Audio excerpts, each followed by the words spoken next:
দাদার হাত ধরে।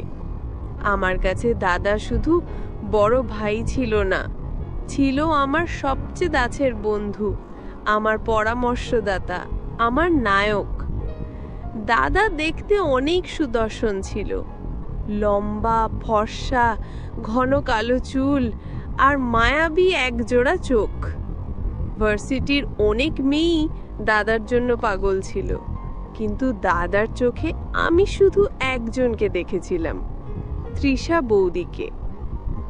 তৃষা বৌদি ছিলেন দাদার সহপাঠী। কি যে অপূর্ব দেখতে ছিলেন তিনি, যেন সাক্ষাৎ কোনো দেবী। লম্বা চুল, টানা টানা চোখ, আর তার হাসিতে মুক্ত ঝরে পড়ত। আমি দাদাকে প্রায়ই বলতাম, দাদা, বৌদি কিন্তু ভারী মিষ্টি, তুমি তাড়াতাড়ি তাকে আমাদের বাড়ির বউ করে নিয়ে এসো, আমার একজন খেলার সাথী হবে। দাদা আমার কথা শুনে হাসতো, বলতো, পাগলি, আগে পড়াশোনা তো শেষ হোক, তারপর একদিন ঠিক নিয়ে আসবো। তবে এখন বাড়িতে বাবা মাকে একদম কিছু বলবি না, কেমন? আমি মাথা নেড়ে সম্মতি দিতাম। আমার আর তর সইত না। আমি মনে মনে দিন গুনতাম, কবে তৃষা বৌদি আমাদের বাড়ি আলো করে আসবে। দাদার পড়ার টেবিলে আমি প্রায়ই তৃষা বৌদির ছবি দেখতাম। দাদা লুকিয়ে রাখতো বইয়ের ভাঁজে। আমি দেখে ফেললে দাদা লজ্জায় লাল হয়ে যেত। আমাদের এই ভাই বোনের খুনসুটি দেখতে আমার খুব ভালো লাগতো। অবশেষে সেই দিন এলো। দাদার অনার্স শেষ হলো, একটা ভালো ফল নিয়ে সে এক থেকে বেরোলো। আমাদের পুরো পরিবারে আনন্দের বন্যা বয়ে গেল। বাবা মা দাদার ভবিষ্যৎ নিয়ে অনেক স্বপ্ন দেখতেন। একদিন সন্ধ্যায় যখন সবাই একসাথে বসে চা খাচ্ছে, দাদা ইতস্তত করে বাবা মাকে তার ভালোবাসার কথা জানালো। সে বলল, বাবা মা, আমি একটি মেয়েকে ভালোবাসি, তার নাম তৃষা, আমি তাকেই বিয়ে করতে চাই। আমি আড়াল থেকে সব শুনছিলাম, আর উত্তেজনায় আমার হৃৎপিণ্ড ধুকফুক করছিল। বাবা মা প্রথমে একটু অবাক হলেও দাদার মুখের দিকে তাকিয়ে তারা আর অমত করতে পারলেন না। তারা জানতেন আমার দাদা কতটা সৎ আর দায়িত্ববান। সে কখনো ভুল সিদ্ধান্ত নিতে পারে না। বাবা বললেন, ঠিক আছে, তোর পছন্দই আমাদের পছন্দ, মেয়েটির পরিবারের সাথে আমরা কথা বলবো। এরপর সব খুব দ্রুত ঘটে গেল। দুই পরিবারের মধ্যে কথা হলো, দিন তারিখ পাকা হলো, আমাদের বাড়িতে বিয়ের ধুম লেগে গেল। কত আনন্দ, কত আয়োজন, আমি যেন আকাশের চাঁদ হাতে পেলাম। আমার একমাত্র দাদার বিয়ে, আমার আনন্দের কোনো সীমা ছিল না। গায়ে হলুদ, বিয়ে, বৌভাত, প্রতিটি অনুষ্ঠানে বাড়িটা যেন উৎসবে মেতে উঠেছিল। অবশেষে তৃষা বৌদি আমাদের বাড়ির বউ হয়ে এলেন। কি যে সুন্দর লাগছিল তাকে লাল বেনারসিতে, বাড়িটা যেন তার উপস্থিতিতে আরও উজ্জ্বল হয়ে উঠল। সবাই বৌদির রূপে গুণে মুগ্ধ। আত্মীয় স্বজন, পাড়া প্রতিবেশী সবাই দাদাকে বলতো, দিলীপ, তুই ভাগ্যবান, একেবারে লক্ষ্মী প্রতিমা পেয়েছিস, ওকে কোনোদিন কষ্ট দিস না। দাদা বৌদির দিকে তাকিয়ে হাসতো, সেই হাসিতে ছিল রাজ্যের সুখ আর ভালোবাসা। আমার মনে হতো পৃথিবীতে এর চেয়ে সুখী পরিবার আর হতে পারে না। বিয়ের পর প্রথম কয়েকটা মাস যেন স্বপ্নের মতো কেটে গেল। দাদা আর বৌদির ভালোবাসা দেখে আমাদের চোখ জুড়িয়ে যেত। বৌদি খুব অল্প সময়ে আমাদের পরিবারের একজন হয়ে উঠেছিল। মায়ের সাথে রান্নাঘরে কাজ করত, বাবার জন্য চা বানিয়ে দিত, আর আমার সাথে রাজ্যের গল্প জুড়ে দিত। আমি বৌদির চুলের বেনি করে দিতাম, আর বৌদি আমাকে নতুন নতুন রান্না শেখাতো। বাড়িটা সব সময় হাসি খুশিতে ভরপুর থাকত। এরই মধ্যে দাদা একটা বেসরকারি কোম্পানিতে ভালো বেতনে চাকরি পেল। সকাল 10টায় অফিসে যেত আর ফিরত বিকেল 5টায়। জীবনটা একটা সুন্দর ছন্দে চলছিল। দাদা চাকরি পাওয়ায় আমাদের সংসারে আরো সচ্ছলতা এলো। বাবা মা খুব খুশি হলেন। তাদের ছেলে নিজের পায়ে দাঁড়িয়েছে, সংসারী হয়েছে, এর চেয়ে বেশি আর কি চাওয়ার থাকতে পারে। কিন্তু এই সুখ হয়তো বেশি দিন স্থায়ী হলো না। 3-4 মাস গড়াতেই আমি বৌদির মধ্যে একটা সূক্ষ্ম পরিবর্তন লক্ষ্য করতে শুরু করলাম। যে বৌদি আগে সারাক্ষণ হাসি খুশি থাকতো, সে কেমন যেন একটু চুপচাপ হয়ে গেল। মায়ের সাথে রান্নাঘরে যাওয়া কমিয়ে দিল, একা একা নিজের ঘরে বসে থাকতো। আমি জিজ্ঞেস করলে বলতো, কিছু না, শরীরটা ভালো লাগছে না। প্রথম আমরা সবাই ভাবলাম নতুন পরিবেশে মানিয়ে নিতে হয়তো একটু সময় লাগছে। কিন্তু দিন দিন তার এই পরিবর্তন আরও স্পষ্ট হতে লাগলো। একদিন রাতে আমি বারান্দায় দাঁড়িয়েছিলাম, হঠাৎ দাদার বৌদির ঘর থেকে তাদের চাপা কথোপকথনের আওয়াজ পেলাম। বৌদি দাদাকে বলছিল, দিলীপ, আমি আর এই বাড়িতে থাকতে পারছি না, চলো আমরা শহরে অন্য কোথাও একটা বাসা ভাড়া করে থাকি। কথাটা শুনে আমার বুকের ভেতরটা ধক করে উঠল। আমি কান পেতে রইলাম। দাদা শান্ত গলায় উত্তর দিল, হঠাৎ করে এই কথা কেন বলছো তৃষা? এখানে তোমার কি অসুবিধা হচ্ছে? মা বাবা তোমাকে নিজের মেয়ের মতো ভালোবাসেন, বিন্দুও তোমাকে কত পছন্দ করে। বৌদির গলাটা একটু যেন চড়ে গেল। আমি কোনো অসুবিধা বা অভিযোগের কথা বলছি না, আমি শুধু আলাদা থাকতে চাই। আমাদের একটা নিজস্ব জগৎ হবে, একটা প্রাইভেসি থাকবে। এখানে সারাক্ষণ সবার মাঝে থাকতে আমার দম বন্ধ লাগে। দাদা বোঝানোর চেষ্টা করলো, তৃষা, তুমি বোঝার চেষ্টা করো, আমি আমার বৃদ্ধ বাবা মাকে ছেড়ে কিভাবে একা থাকবো? আর তাছাড়া আমার যা মাইনে তাতে শহরে একটা ভালো বাসা ভাড়া করে সংসার চালিয়ে আবার গ্রামের বাড়িতে টাকা পাঠানো সম্ভব না। এতে আমাদের উপরই অনেক চাপ পড়ে যাবে। তাহলে তুমি যাবে না? বৌদির কণ্ঠে ছিল এক ধরনের জেদ। না, আমি আমার বাবা মাকে ছেড়ে কোথাও যাব না। যদি থাকতে হয় এখানেই থাকতে হবে। দাদার কণ্ঠ কঠিন শোনালো। এরপর আর কোনো কথা শুনতে পেলাম না। কিন্তু সেদিন রাত থেকে আমাদের বাড়ির সেই চেনা সুখের ছন্দটা যেন কেটে গেল। বৌদি যেন আরো গম্ভীর হয়ে গেল। কারোর সাথে তেমন কথা বলতো না। মা কিছু জিজ্ঞেস করলে শুধু সংক্ষিপ্ত উত্তর দিত। দাদা অফিস থেকে ফিরলে তার সাথেও খুব প্রয়োজন ছাড়া কথা বলতো না। তাদের হাসি খুশি ভরা ঘরটা কেমন যেন নীরব, থমথমে হয়ে গেল। আমি, বাবা মা, আমরা কেউ বুঝতে পারছিলাম না কেন বৌদি এমন করছে। মা তো বৌদিকে কোনো কাজই করতে দিতেন না, তার কষ্ট হয়। তাহলে কিসের এত অভিমান তার?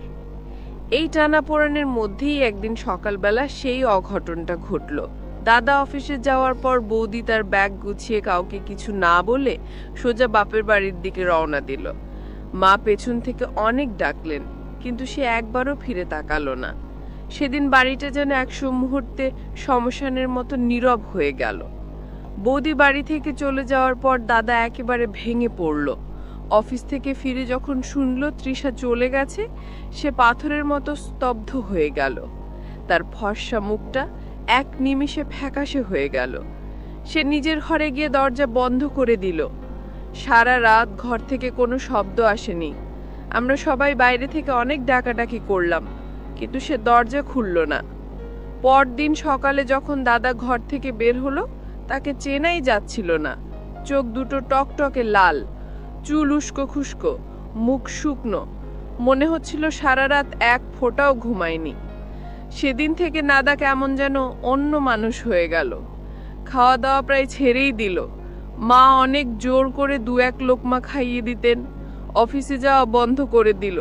সারাদিন নিজের ঘরে চুপচাপ বসে থাকতো, নয়তো তৃষার ছবি হাতে নিয়ে তাকিয়ে থাকতো।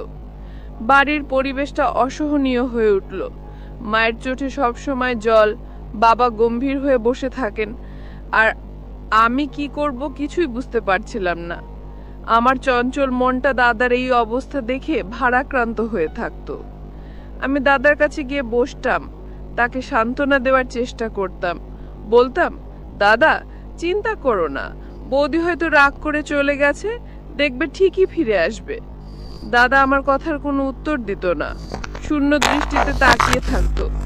একদিন সে আমাকে বলল, বিন্দু তুই একবার তোর বৌদির বাড়িতে যাবি, গিয়ে ওকে বুঝিয়ে সুঝিয়ে নিয়ে আয়, বলবি আমি ওকে ছাড়া বাঁচতে পারবো না।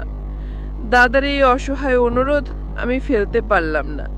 পরদিন আমি বৌদিদের বাড়ি গেলাম, কিন্তু সেখানে গিয়ে আরো বড় একটা ধাক্কা খেলাম। বৌদির মা বাবা জানালেন তৃষা এখানে নেই, সে নাকি শহরে তার কোনো এক আন্টির বাসা চলে গেছে। কেন গেছে, কোথায় গেছে, কোনো সঠিক উত্তর তারা দিতে পারলেন না। তাদের কথা শুনে আমার মনে হলো তারা কিছু একটা লুকাচ্ছেন। আমি হতাশ হয়ে বাড়ি ফিরে এলাম। দাদা আমার জন্য অধীর আগ্রহে অপেক্ষা করছিল। আমি যখন তাকে জানালাম যে বৌদি বাড়িতে নেই, শহরে চলে গেছে, সে যেন আরো ভেঙে পড়ল। তার চোখ দিয়ে অঝরে জল পড়তে লাগলো। একজন প্রাপ্তবয়স্ক শক্ত সমর্থ পুরুষকে এভাবে শিশুর মতো কাঁদতে দেখে আমার বুকটা ফেটে যাচ্ছিল। সেদিন থেকে দাদার অবস্থা আরো খারাপ হতে শুরু করলো। সে যেন বাস্তব জগৎ থেকে নিজেকে পুরোপুরি বিচ্ছিন্ন করে ফেলল। কখনো একা একা হাসতো, আবার কখনো অকারণে কেঁদে উঠত। রাতের বেলা তার ঘুম হতো না।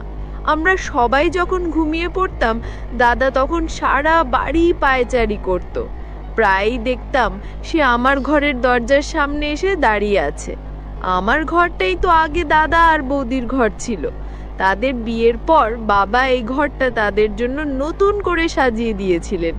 বৌদি চলে যাওয়ার পর দাদা আর ওই ঘরে থাকতো না, সে বাইরের ঘরে সোফায় শুয়ে থাকতো। দাদার এই অদ্ভুত আচরণে আমরা সবাই খুব ভয় পেয়ে গেলাম। তার চোখের চাহনিটা কেমন যেন অস্বাভাবিক হয়ে গেল। মাঝে মাঝে সে আমাকে দেখে চমকে উঠে বলতো, ওই তো তোর বৌদি আসছে, দেখ বিন্দু, তৃষা ফিরে আসছে। তার এই ধরনের কথা শুনে আমার শরীর হিম হয়ে যেত। আমি বুঝতে পারছিলাম আমার দাদাটা আগের মতো নেই। বৌদি চিন্তায় সে কেমন যেন অনমনা হয়ে যাচ্ছিল। দিন যত যাচ্ছিল দাদার অবস্থা ততই খারাপের দিকে যাচ্ছিল।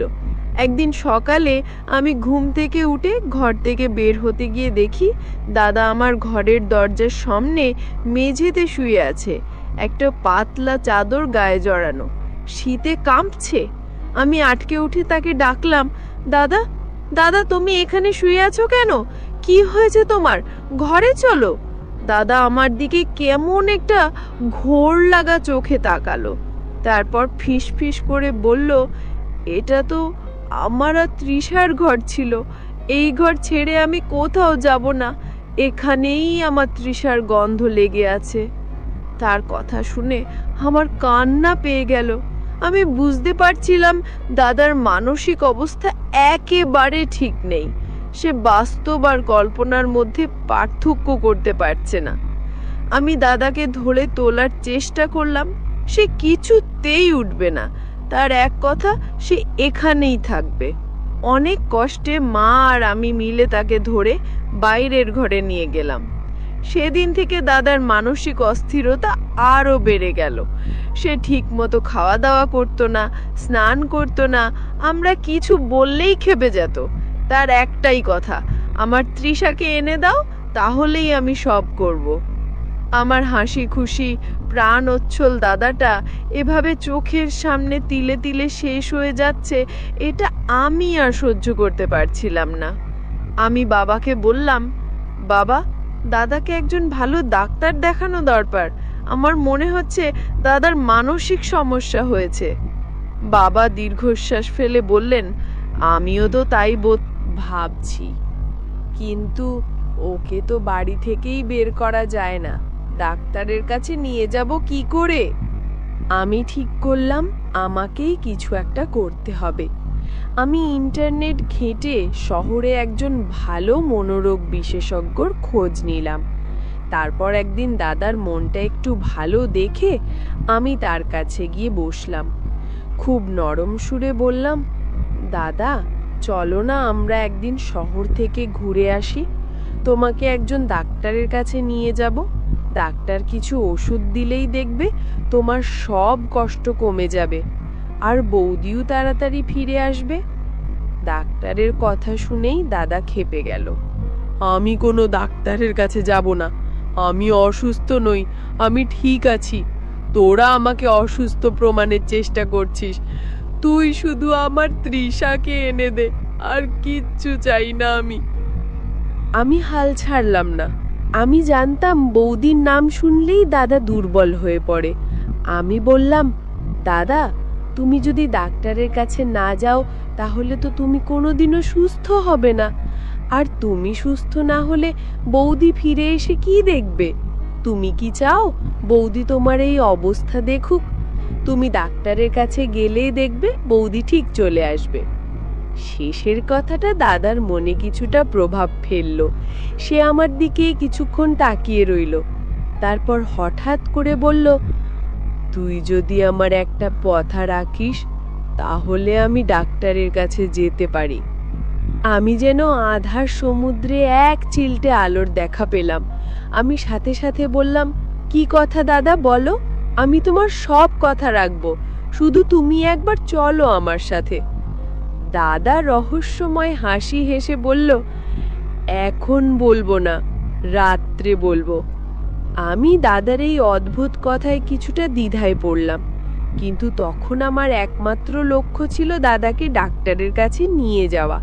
তাই আমি আর দ্বিরুক্তি না করে রাজি হয়ে গেলাম। বললাম, ঠিক আছে, তাই হবে। তাহলে এখন চলো, আমরা তৈরি হয়ে নি। আমি মনে মনে ভাবলাম, দাদার তো মনটা ভালো নেই, সে কি আর এমন বলবে? পার সুস্থতার জন্য এইটুকু তো করাই যায়। আমি তখনও জানতাম না সেই রাতের জন্য আমার জীবনে কত বড় এক রহস্য অপেক্ষা করছে।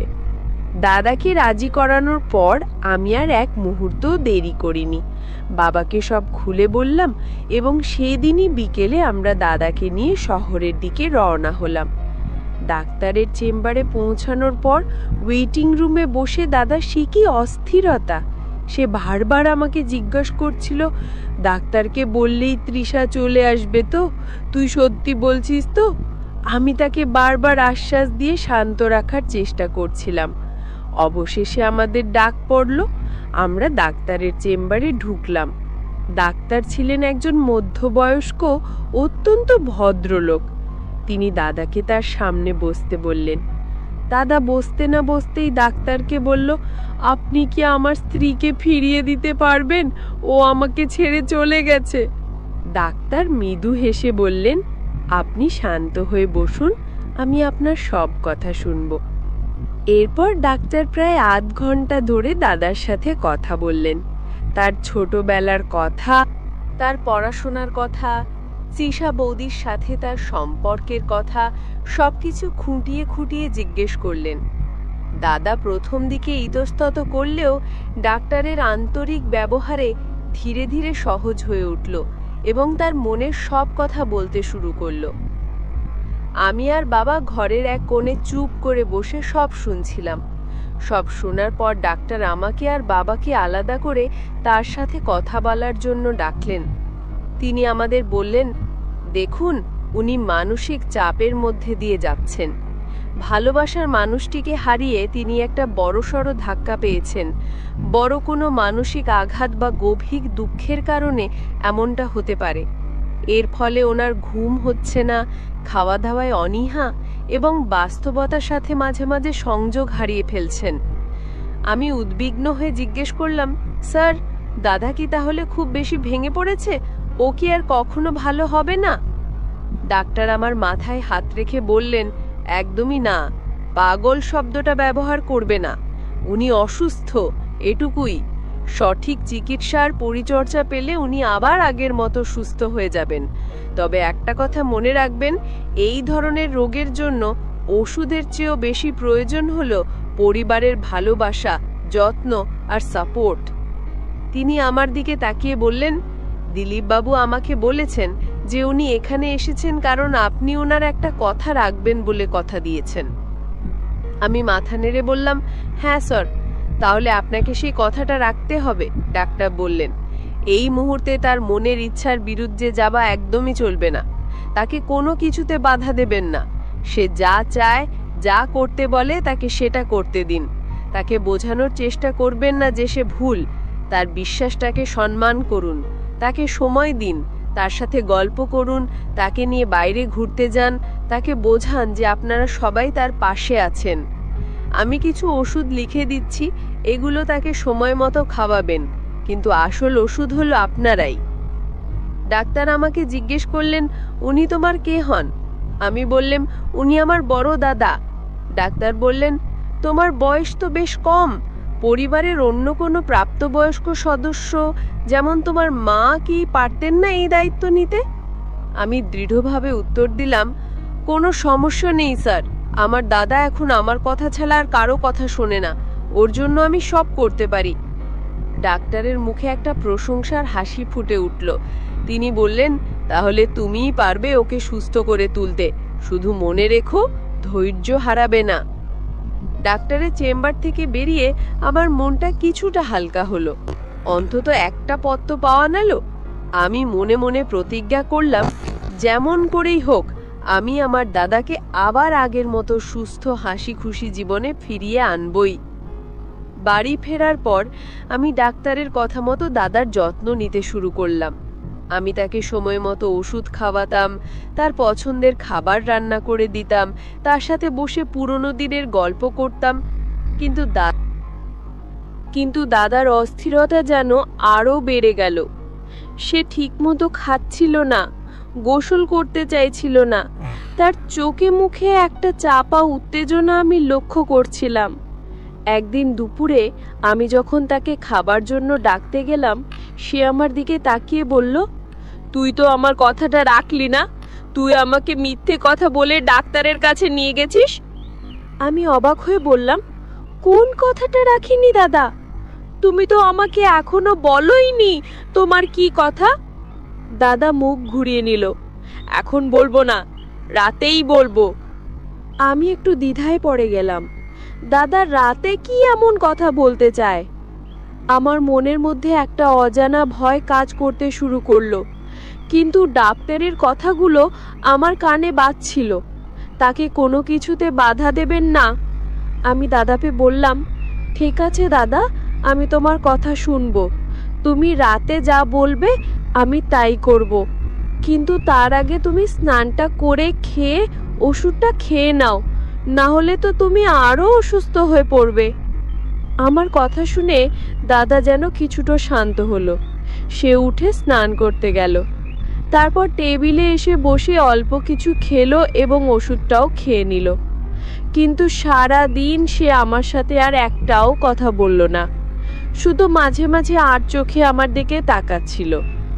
রাত যত গভীর হতে লাগলো, আমার বুকের ভেতরকার ভয়টাও তত বাড়তে লাগলো। বাড়ির সবাই ঘুমিয়ে পড়েছে। চারিদিক নিস্তব্ধ, শুধু ঘড়ির টিকটিক শব্দ শোনা যাচ্ছে। আমি নিজের ঘরে বসে দাদার জন্য অপেক্ষা করছিলাম। রাত প্রায় 12টা বাজে। তখন আমার দরজায় খুব আস্তে করে টোকা পড়ল। আমি বুঝলাম দাদা এসেছে। আমি দরজা খুলতেই দেখি দাদা দাঁড়িয়ে আছে। তার চোখ দুটো অন্ধকারেও যেন জলজল করছে। সে ফিসফিস করে বলল, ভেতরে আয়, কথা আছে। আমি দাদাকে নিয়ে তার ঘরে গেলাম। ঘরটা অন্ধকার, শুধু রাস্তার আবঝা আলো এসে পড়েছে। দাদা খাটের ওপর বসলো। আমিও তার পাশে গিয়ে বসলাম। দাদা কিছুক্ষণ চুপ করে রইল। তারপর একটা দীর্ঘশ্বাস ফেলে আমার দিকে তাকালো। তার দৃষ্টিটা ছিল অদ্ভুত। সেখানে ছিল কষ্ট, যন্ত্রণা আর গভীর এক অপরাধ বোধ। সে বলতে শুরু করলো, বিন্দু, তুই তো আমাকে কথা দিয়েছিস, আমার কথা রাখবি। আমি কাঁপা কাঁপা গলায় বললাম, হ্যাঁ দাদা, আমি কথা দিয়েছি। তুই যদি আমার কথা না রাখিস তাহলে আমার কষ্টটা আরো বেড়ে যাবে এবং আমি হয়তো আর কখনো স্বাভাবিক হতে পারবো না। আমি দাদার এই নাটকীয় কথায় আরো ঘাবড়ে গেলাম। আমি ঢোক গিলে বললাম, কি করতে হবে দাদা, তুমি খুলে বলো। দাদা আমার চোখের দিকে সরাসরি তাকালো। তার কণ্ঠটা ধরে আসছিল। সে যা বলল তা শোনার জন্য আমি প্রস্তুত ছিলাম না। আমি ভাবতেও পারিনি আমার দাদা আমাকে এমন একটা অনুরোধ করতে পারে। সেই রাতের সেই মুহূর্তটা আমার জীবনের সবচেয়ে কঠিন মুহূর্ত ছিল। আমি জানতাম আমার নিশ্চিন্তের ওপর আমার দাদার ভবিষ্যৎ নির্ভর করছে। দাদা আমাকে ভাঙা ভাঙা গলায় বলল, তৃষা, তোর বৌদি আমাকে ভুল বুঝে চলে গেছে বিন্দু। সবাই জানে ও আলাদা আলাদা থাকতে চেয়েছিল বলে আমি রাজি হইনি, তাই ও চলে গেছে। কিন্তু আসল কারণ এটা নয়। আসল কারণটা অনেক গভীর, অনেক যন্ত্রণার। আমি অবাক হয়ে দাদার মুখের দিকে তাকিয়ে রইলাম। বললাম, আসল কারণ? সে আবার কি? দাদা একটা দীর্ঘশ্বাস ফেলে বলতে শুরু করলো, আমি তোর বৌদিকে খুব কষ্ট দিয়েছি রে। ওর বিয়ের সময় ওর বাপের বাড়ি থেকে যে স্বর্ণের গহনাগুলো দিয়েছিল, আমি সেগুলো সব বিক্রি করে দিয়েছি। কথাটা শুনে আমার মাথায় যেন আকাশ ভেঙে পড়ল। আমি হতভম্ব হয়ে গেলাম। আমার দাদা, আমার সৎ আদর্শবান দাদা এমন একটা কাজ করতে পারে? আমি বিশ্বাস করতে পারছিলাম না। আমি বললাম, কি বলছো এসব দাদা? তুমি বৌদির গহনা বিক্রি করে দিয়েছো? কেন? তোমার তো টাকার অভাব ছিল না। দাদার চোখ দিয়ে টপ টপ করে জল পড়তে লাগলো। সে ফোপাতে ফোপাতে বলল, আমার কোনো উপায় ছিল না রে। একদিন অফিস থেকে ফেরার পথে দেখি আমাদের অফিসের একজন পিয়ন কাদের ভাই রাস্তার ধারে বসে কাঁদছে। আমি তার কাছে গিয়ে কান্নার কারণ জিজ্ঞাসা করলাম। তিনি কাঁদতে কাঁদতে জানালেন, তার একমাত্র ছোট ছেলেটার হার্টে একটা ছিদ্র ধরা পড়েছে। ডাক্তার বলেছেন খুব তাড়াতাড়ি অপারেশন না করলে ছেলেটাকে বাঁচানো যাবে না। অপারেশনের জন্য প্রায় 2 লক্ষ টাকা লাগবে। কিন্তু তিনি দিনমজুর মানুষ, এত টাকা তিনি কোথায় পাবেন? ডাক্তার তাকে মাত্র 2 দিন সময় দিয়েছেন টাকা জোগাড় করার জন্য। দাদা থামলো, চোখ মুছে আবার বলতে শুরু করলো, কাদের ভাইয়ের ওই অসহায় মুখটা আমি ভুলতে পারছিলাম না। সারা রাত আমার ঘুম হয়নি। ছেলেটার মায়াবী মুখটা আমার চোখের সামনে ভাসছিল। আমি ভাবতে লাগলাম কিভাবে তাকে সাহায্য করা যায়। আমার নিজের জমানো কিছু টাকা ছিল, কিন্তু সেটা যথেষ্ট ছিল না। তখন আমার তোর বৌদির গহনাগুলোর কথা মনে হলো। আমি জানি কাজটা খুব অন্যায়, খুব ভুল। ওকে না জানিয়ে ওর জিনিসে হাত দেওয়া আমার উচিত হয়নি। কিন্তু তখন আমার মাথায় আর কোনো বুদ্ধি আসছিল না। আমার শুধু মনে হচ্ছিল গহনা তো আবার বানানো যাবে, কিন্তু একটা মানুষের জীবন চলে গেলে তো আর ফিরে আসবে না। পরদিন সকালে তোর বৌদি যখন বাথরুমে ছিল, আমি আলমারি থেকে গহনার বাক্সটা নিয়ে সোজা বেরিয়ে যাই। একটা দোকানে গিয়ে সব গহনা বিক্রি করে দিই। প্রায় 2.5 লাখ টাকা পেয়েছিলাম। সেই টাকাটা আমি কাদের ভাইয়ের হাতে তুলে দিয়ে বলেছিলাম, আপনার ছেলের চিকিৎসা করান। এই টাকাটা আপনাকে ফেরত দিতে হবে না, শুধু ছেলেটার জন্য দোয়া করবেন। আমি যখন বাড়ি ফিরি তখন দুপুর হয়ে গেছে। বৌদি ততক্ষণে জেনে গেছে যে গহনা নেই। সে আমাকে জিজ্ঞেস করতেই আমি সত্যিটা বলতে পারিনি। আমি ভয় পেয়ে গিয়েছিলাম। আমি যদি বলি যে আমি গহনা বিক্রি করে দিয়েছি, তাহলে সে কি ভাববে? আমি তাকে বলেছিলাম যে আমি ওগুলো ব্যাংকের লকারে রেখে এসেছি, কিন্তু সে আমার কথা বিশ্বাস করেনি। সে ভেবেছিল আমি হয়তো কোনো খারাপ কাজে টাকাটা লাগিয়েছি, হয়তো কোনো মেয়ের পেছনে। সেদিন আমাদের মধ্যে খুব ঝগড়া হয়। আমি ওকে আসল সত্যিটা বলার সাহস পাইনি। আমার মনে হয়েছিল ও আমাকে লোভী ভাববে আমি ওর সম্পত্তি আত্মসাৎ করেছি। এরপর থেকেই ও বদলে যেতে থাকে। ও হয়তো ভেবেছিল এই বাড়িতে থাকলে আমি ওর বাকি জিনিসও শেষ করে দেব, তাই ও আলাদা থাকতে চেয়েছিল। আমি যখন রাজি হলাম না, তখন ও আমাকে চূড়ান্তভাবে ভুল বুঝে বাড়ি ছেড়ে চলে গেল। গল্পটা বলে দাদা কান্নায় ভেঙে পড়ল। আমি একটা মহৎ কাজ করতে গিয়ে আমার জীবনটাকে দুঃখে ভরে গেছে। আমি চোর নই, আমি লোভী নই, আমি শুধু একটা বাচ্চাকে বাঁচাতে চেয়েছিলাম। কিন্তু আমার তৃষা, সে আমাকে কি ভাবলো? এই অপরাধবোধ আমিও সহ্য করতে পারছি না। আমার দম বন্ধ হয়ে আসছে। এতক্ষণে আমি সবটা বুঝতে পারলাম। আমার দাদার রহস্যের জট খুলে গেল।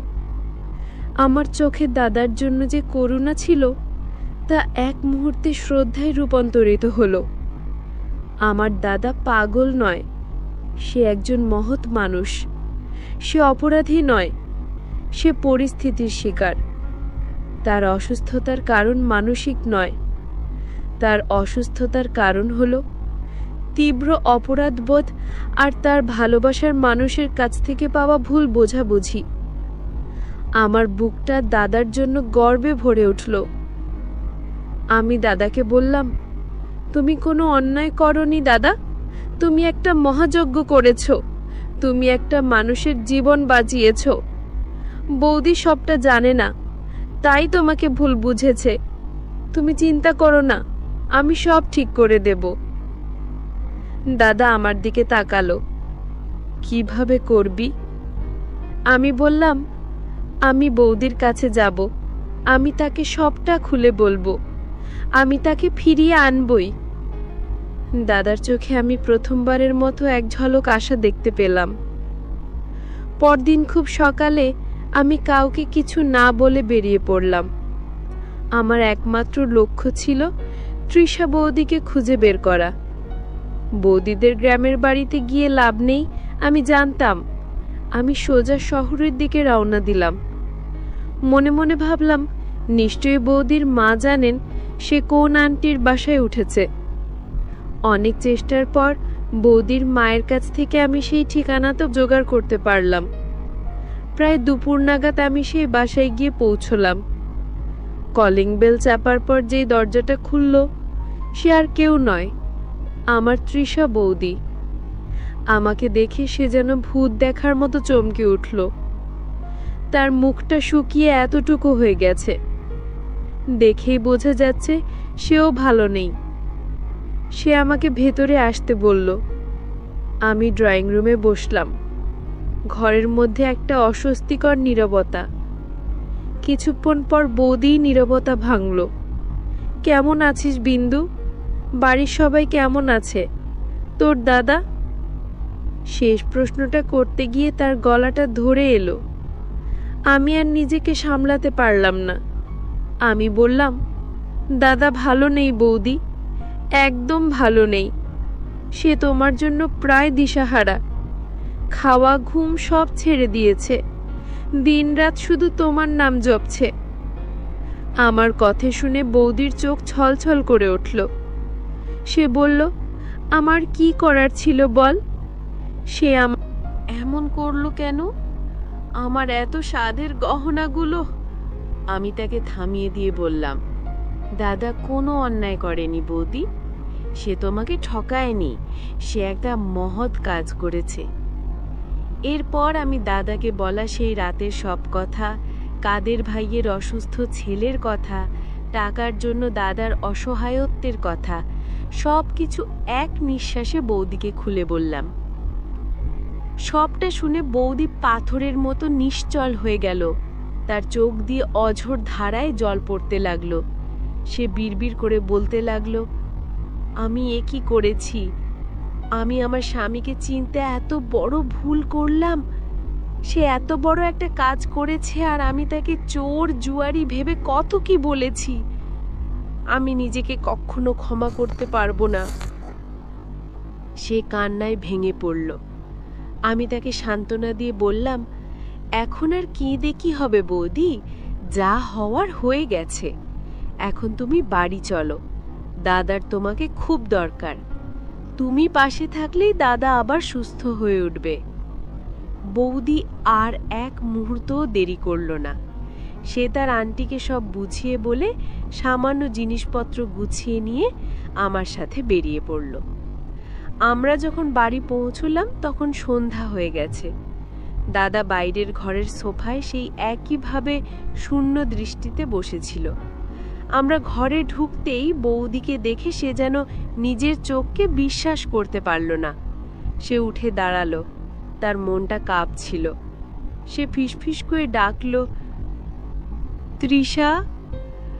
বৌদি দৌড়ে গিয়ে দাদাকে বলল, আমি ফিরে এসেছি, আমাকে ক্ষমা করে দাও, আমি তোমাকে বুঝতে পারিনি, তুমি এত মহান আর আমি। দুজনের চোখ দিয়েই তখন জলের ধারা।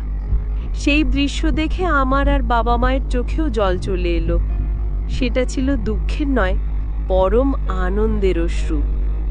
দীর্ঘদিন পর আমাদের বাড়িতে যেন আবার প্রাণের সঞ্চার হলো। বৌদি ফিরে আসার পর দাদা যেন নতুন জীবন ফিরে পেল। বৌদির সেবা যত্নে ভালোবাসায় সে ধীরে ধীরে সুস্থ হতে শুরু করলো। সে আবার হাসতে শিখল, কথা বলতে শিখল। কয়েক সপ্তাহের মধ্যেই সে পুরোপুরি স্বাভাবিক হয়ে গেল এবং তার চাকরিতেও পুনরায় যোগদান করল। কিছুদিন পর সেই কাদের ধাই তার সুস্থ ছেলেকে নিয়ে আমাদের বাড়িতে এসেছিলেন। তিনি দাদার পায়ে পড়ে কেঁদে ফেলেছিলেন এবং কিছু টাকা এনেছিলেন ধার শোধ করার জন্য। দাদা তাকে ধরে বলেছিলেন, এই টাকাটা আমার নয়, এটা আপনার ছেলের নতুন জীবনের জন্য আমার উপহার। সেদিন বৌদির চোখে আমি দাদার জন্য যে শ্রদ্ধা আর ভালোবাসা দেখেছিলাম তা অমূল্য। বাড়িটা আবার আগের মতো হাসি আনন্দে ভরে উঠল। আমি আমার দাদাকে ফিরে পেয়েছি, আমার বাড়ি তার প্রাণ ফিরে পেয়েছে। আমি বুঝতে পেরেছি সত্যিকারের ভালোবাসা আর মহৎ কাজের কাছে কোনো রহস্যই গোপন থাকে না। একদিন না একদিন তা প্রকাশ পাবেই। আমার দাদার আসল রহস্য ছিল তার বিশাল হৃদয়ের মহত্ব। এই গল্প আমাদের এটাই শেখায় যে ভুল বোঝাবুঝি ও সঠিক যোগাযোগের অভাব একটি সম্পর্ককে কতটা ক্ষতিগ্রস্ত করতে পারে। জীবনে কঠিন সময় ভেঙে না পড়ে পরিবারের পাশে থাকা এবং প্রয়োজনে বিশেষজ্ঞের সাহায্য নেওয়া কতটা জরুরি, কারণ সবকিছু শেষে সততা আর ভালোবাসারই জয় হয়। আজকের গল্পটি আপনাদের কেমন লাগলো তা অবশ্যই কমেন্ট করে জানাবেন। আপনাদের প্রতিটি মতামত আমাদের জন্য অনেক মূল্যবান। এমনই সুন্দর সুন্দর গল্প শুনতে আমাদের চ্যানেলটি সাবস্ক্রাইব করে পাশে থাকার অনুরোধ রইল। ধন্যবাদ।